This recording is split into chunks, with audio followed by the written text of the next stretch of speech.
Students question number 2 है हमारा कि हमने ये आइडेंटिफाई करना है कि जो नीचे ये नंबर दिए गए हैं ना, ये नंबर 144 के फैक्टर्स हैं, ये नहीं है। तो ऐसा आप आसानी से यूँ समझ सकते हैं कि ये जो नीचे नंबर दिए गए हैं अगर इनका टेबल हम पढ़ते हैं तो उसमें 144 आता है या नहीं है।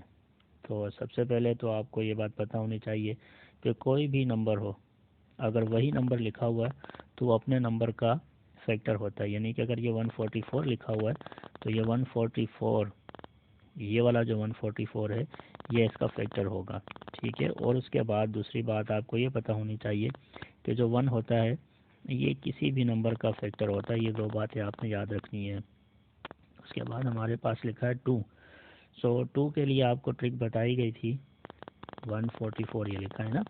सो 144 के आप लास्ट में देखें स्टूडेंट्स, ये क्या लिखा हुआ है 4। तो हमने पढ़ा है कि अगर किसी नंबर के लास्ट में, चाहे वो कितना भी बड़ा नंबर क्यों ना हो, अगर उसके लास्ट में 0 2 4 6 8 आ जाता है तो वो 2 के टेबल से होगा। इसका मतलब ये 144, तो ये कि 2 ये भी 2 के टेबल में आएगा, ठीक हो गया। उसके बाद हम 4 को देखते हैं क्योंकि हमने 4 की ट्रिक पढ़ी है। तो 4 में आपको मैंने ये बताया है कि नंबर कितना ही बड़ा क्यों ना हो, अगर उसके लास्ट के ये जो डिजिट्स हैं, लास्ट के जो 2 डिजिट्स हैं, अगर वो 4 के टेबल में आते हैं तो इसका मतलब ये है कि वो पूरा नंबर भी 4 के टेबल में आएगा। तो ये देखें ये 44 है। अगर मैं 11 का टेबल 11 को अगर मैं 4 टाइम पढ़ूँ या 4 का टेबल 11 टाइम पढ़ता हूँ तो मुझे 44 मिल जाएगा, ठीक है। इसका मतलब ये है कि ये जो 4 है ये भी फैक्टर है 144 का। सो इसको भी हम सर्कल कर लेते हैं। उसके बाद हमने 8 के बारे में भी पढ़ा है ना, 8 के बारे में पढ़ा है। जिस तरह ये 144 है, अगर ये 144 से आगे जितने भी नंबर होते, फॉर एग्जांपल 612 और 144 होते, तो आपको ये ट्रिक बताई गई कि आपने शुरू के नंबर नहीं देखने ना, इनसे हमारा कोई गर्ज नहीं है। अगर हमने ये देखना है कि वो नंबर 8 के टेबल में आएगा ही नहीं, हमने लास्ट के 3 डिजिट्स देखने हैं। तो यहाँ हमारे पास है ही 3 डिजिट्स, तो हम क्या कर लेते हैं, इनको डिवाइड कर लेते हैं। अगर ये रिमाइंडर 0 आ जाता है डिवाइड करते हुए, तो इसका मतलब कि ये भी 8 के टेबल में आएगा 144। तो करते हैं, 8 का टेबल अगर हम 1 टाइम पढ़ेंगे तो 8 आएगा, और यहाँ से हमारे पास 6 आया, और 4 ये नीचे जब आया, सो 8 का टेबल अगर हम 8 टाइम पढ़ेंगे तो ये आ जाएगा 64। रिमाइंडर कितना आया क्लास स्टूडेंट्स 0 आया, ठीक है। इसका मतलब ये जो 8 है ना, ये 8 भी 144 का फैक्टर है। चलें अब 3 को देख लेते हैं।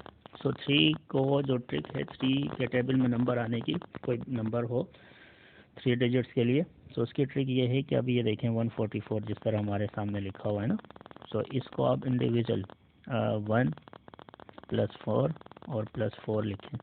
अब जब आप इनको प्लस करेंगे तो ये 9 हो जाएगा, ठीक है। तो अगर अब हमने ये देखना है कि ये जो 9 लिखा हुआ है ये 9 3 के टेबल में आता है या नहीं। अगर ये 9 3 के टेबल में आता है, सो इसका मतलब 144 भी 3 के टेबल में आएगा।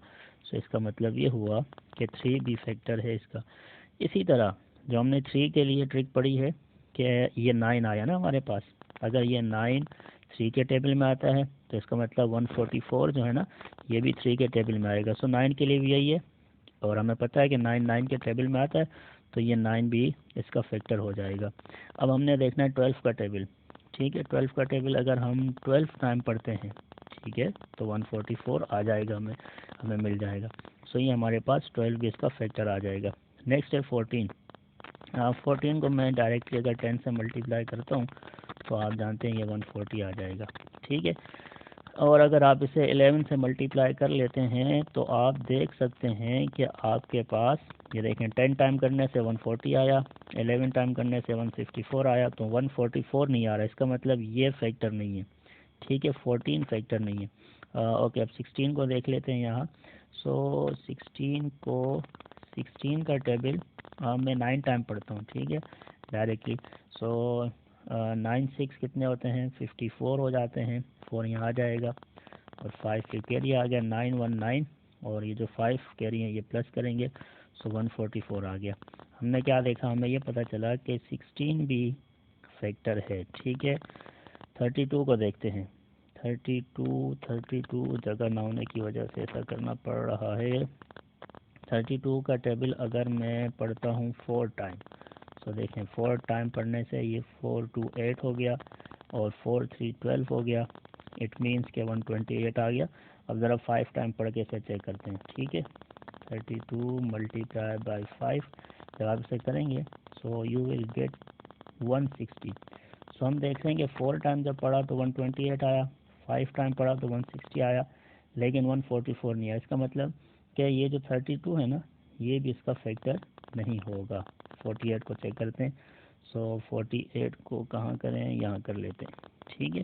सो 48 3 टाइम से मल्टीप्लाई करते हैं। 8 3 24 हो जाएगा, 2 यहाँ कैरी चला जाएगा, 3 4 12 हो जाएगा और 12 और 2 हो जाएंगे हमारे पास 14। सो ये देखें आप कि हमारे पास जो 48 है वो भी 144 का फैक्टर है, ठीक है। सो ये जो नंबर सर्कल हैं ये इस क्वेश्चन का आंसर है।